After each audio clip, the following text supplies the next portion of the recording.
Hey guys, Facetats McGee here, aka Justin Hadlock. You can find me on Instagram and Facebook under Justin Hadlock on Facebook, or Facetats McGee on Instagram, and Justin Hadlock Tattoos and Fine Arts.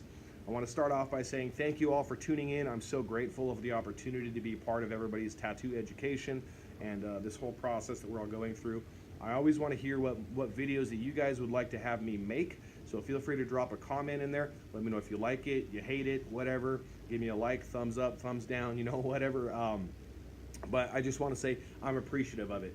And if you want to subscribe so you're ready for future updates, I'm going to continue this vlog, the life and times of Facetats McGee, and we're just going to keep this going. And I hope everybody really loves what we're doing with this here. So I've got a few talking points I want to get to today. We're going to talk about gratitude and pride in your work, and how the tattoo industry is changing in some pretty fundamental ways. Now, one of the really wild things that is become very prevalent in the tattoo industry is a very toxic mindset that has to do with something called crab mentality. Now, I've talked about this in previous videos, but it's basically the idea that if somebody doesn't have the courage or isn't ready to make some of the changes in their own life that need to be done as a result of the changing times and a lot of the other things that are going on right now, they will oftentimes try to hold other people back. And the metaphor for this is that when crabs get caught and they get taken out of their little traps, that you can just put them straight in a bucket, and if you leave that bucket open topped, each time one of the crabs gets the courage to try to escape, the other crabs will reach up and pull it back down. And this is something that is incredibly prevalent in the tattoo industry, and you see it because there's trolls everywhere. There's everybody who wants to sit down and judge somebody else's tattoo work and focus less on themselves and what they can deliver to their customers. And as a result, you see some really negative stuff going on. And that can be, helpful in some ways. Critique in any way, shape, or form is always a positive thing, because you can use it to grow or use it to get thicker skin, essentially, and learn how not to deal with the trolls and not to let them actually affect you in negative ways. So some of the talking points I have today are going to be about gratitude and respect, being humble versus this toxic crab mentality that we were talking about, and then taking pride in your work, and then confidence versus ego. Excuse me. And then finally, that the only limit to our own success and our own future is entirely dependent on our willingness to be respectful and to be creative. So let's get right into it. Gratitude and respect. I feel like these should be pretty much straightforward, but they're also things that are rampant in the tattoo industry for not having this. And I think that one of the biggest things that you can possibly do is respect yourself and your client enough to either understand whether or not something is above your head or above your pay grade, in your lane, as it were, and whether or not it's not. So the only other thing that's about that, though, is that you don't really find out what you're capable of unless you're willing to challenge those limits a little bit. But you have to be respectful of the fact that you're tattooing somebody else, and understand that you can't experiment too heavily with them. You need to be able to break some of those boundaries, but don't just whip some stuff out without planning it. If you're gonna do some experiments with people, they should know, or you should have it so planned out that you are very, very sure of what you're gonna be capable of doing. So gratitude. I think that this ties in very much to taking pride in your work. If you really take pride in your work, then you'll take pride of every aspect of it. You'll take pride in knowing that you set your station up as efficiently as possible in such a way that you will have a very easy time achieving what you're trying to do with your tattoo. You'll have pride in each line that you pull, in each shade that you do, in each area of the tattoo, to do it as well as you can to completion and then finish it. And this also ties into gratitude, because I believe that for you to truly take pride in something, you have to be grateful for the opportunity to be able to do that. So when you ask yourself, what's gratitude? What's pride in your work? I think we covered the pride in your work a little bit, but gratitude is so important. And I see, unfortunately, and of course I know a lot of people that don't, but I see a lot of tattoo artists that really take it for granted, the opportunities that we have. They take it for granted that somebody else is offering up their skin to be marked for life, and that it is incumbent upon us and a requirement, I think, for us to do our very best on every tattoo, to prepare in such a way that we are ready for that person and ready for that project, and we're not just winging it. I don't think winging it in any way, shape, or form is ever going to be a good call when it comes to doing tattoos, because let's be honest, if you prepare and are ready for something, you're always going to do a better job at it. And that includes practicing, drawing what you need to have prepared for that person if it's not something you're intimately familiar with on the imagery. So I think that what I'm talking about here is one of the things that I see a lot of tattooers lack on a basic level is gratitude for the opportunity that we have to be able to create our own art on people and change their lives in some ways, and change their appearance. And what an amazing opportunity that is. And I have to say, I mean, I'm grateful of every client that I have. I'm grateful for each opportunity that I have to be able to tattoo people.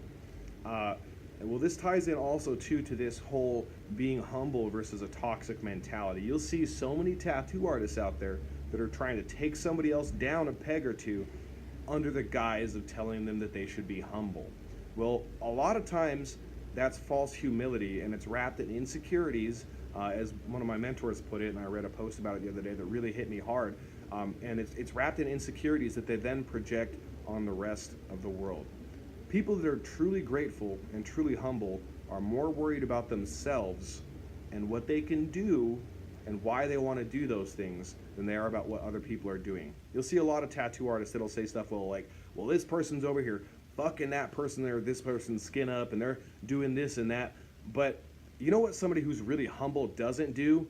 Sit there and point a finger at somebody else. I mean, what a wild concept that they're yelling at somebody else or trolling somebody else under the guise of telling that person to just be humble and not to be egotistical, when indeed it's them who is so egotistical that they think that they have the right to go out there and do that. If you really want to help somebody, for example, like I get scratchers asking me questions all the time, scratchers being like untrained home amateur tattoo artists, and I try to help them, because the reality is that I would rather have the people that are tattooing out of the house putting out higher quality work and less cover-ups for me in the long run, and less people that are having a bad sour taste in their mouth from the tattoos they receive.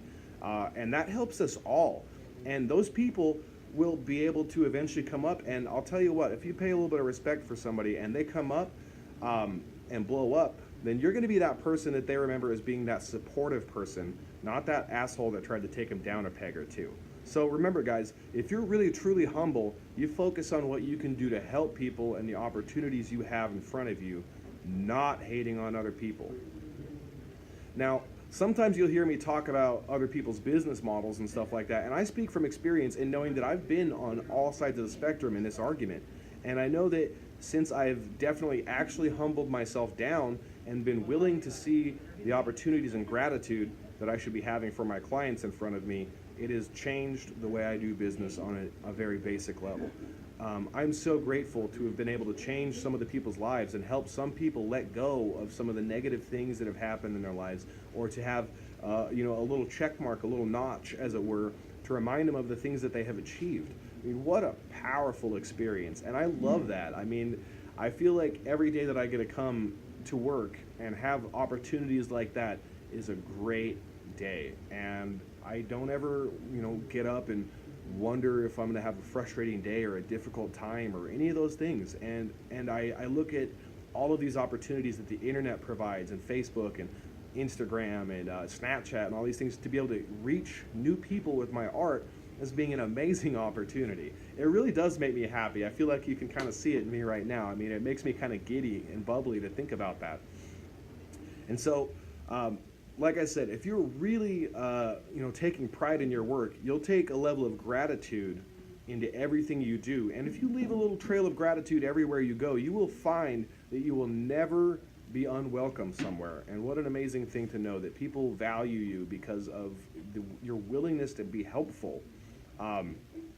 So next talking point on this one is confidence versus ego. I think that when you're having ego problems, it's because you're, again, not grateful of these amazing opportunities that are in front of us.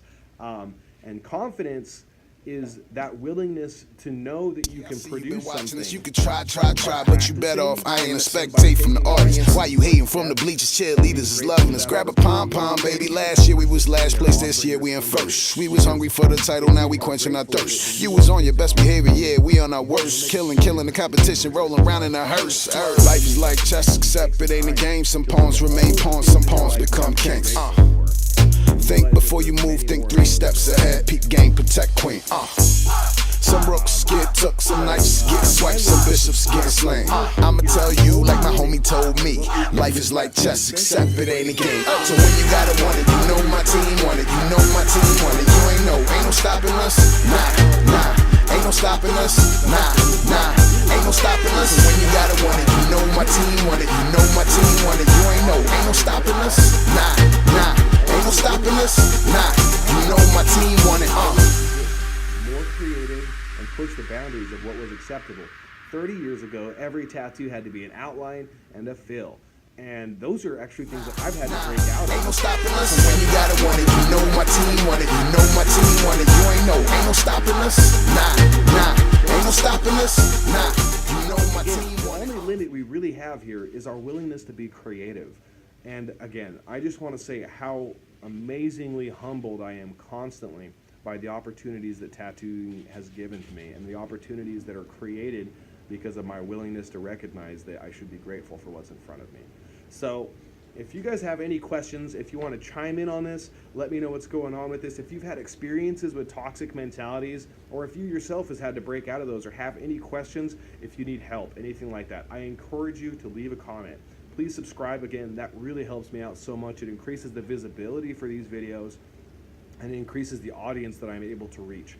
So, signing off, this has been another episode of The Life and Times of Facetats McGee, episode number 5.